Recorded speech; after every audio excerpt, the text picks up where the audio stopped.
This is Taylor Timothy, your host. And today, guys, I want to talk about the role of the online marketer. Like, what is the job of his situation? What should he be focused on? And that's what we're going to talk about today. So let's not waste any more time and dive right in.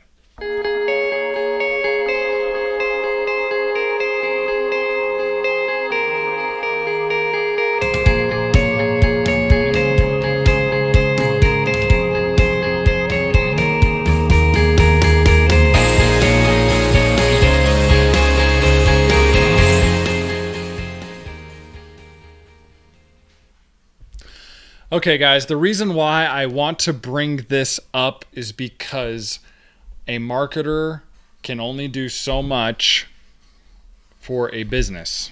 And the truth is, in my own opinion, the goal of the online marketer is actually to generate leads, meaning phone calls, lead fill, like form fills, and potentially engagement on social media at the bare minimum. Like if he should at least be doing that with the stuff he creates or produces. But the main goal is to get more leads and more sales for the business. If the online marketer is not doing that, he's not doing his job at all. That's not. People kill me sometimes when they just focus on branding. Branding is important, don't get me wrong. But the goal is for branding is to get more sales and to help grow the business by getting it more sales and leads.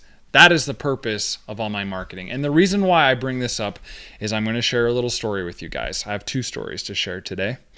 The very first one I want to talk about is a company I started working with a couple years back.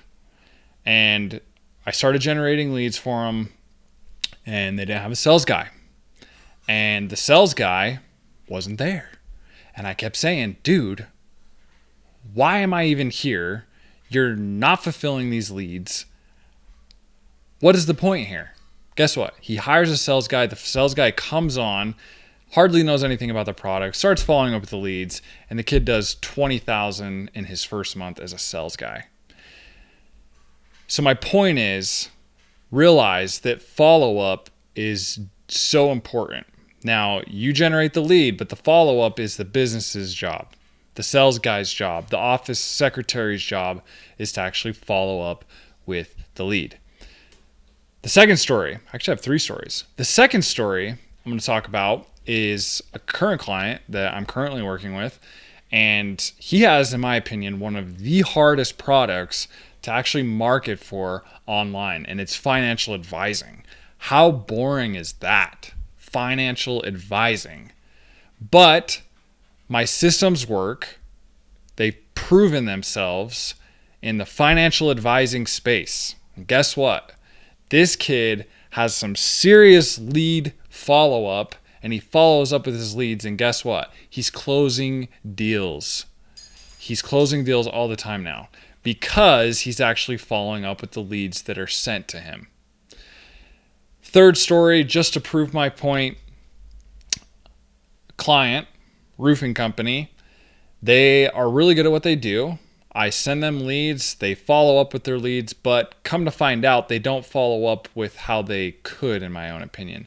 They're closing 40% of the leads that are actually coming in, but come to find out they're not calling, they're not emailing immediately once the lead comes in. Just if they closed, 10% more by following up a little bit better, they would have more business. Like, that's just the reality. 39% is the exact number. If they increase that to like 45%, 50%, then they would be doing so much better.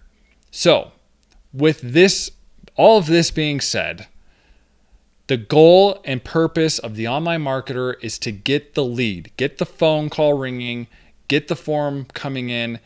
And at the end of the day, it's all about the sales guy closing the deals. I want whoever is listening to this, if you're an online marketer, say hallelujah. If you're a sales guy, realize that you just need leads and you need to close the deals because that's your job. So I just wanted to preach this because a lot of times people have a disconnect between sales and marketing. What's the difference? That is the difference, people. So thanks, guys, for listening to this episode or watching over there. If you guys have any questions, feel free to reach out to me at localdma.com.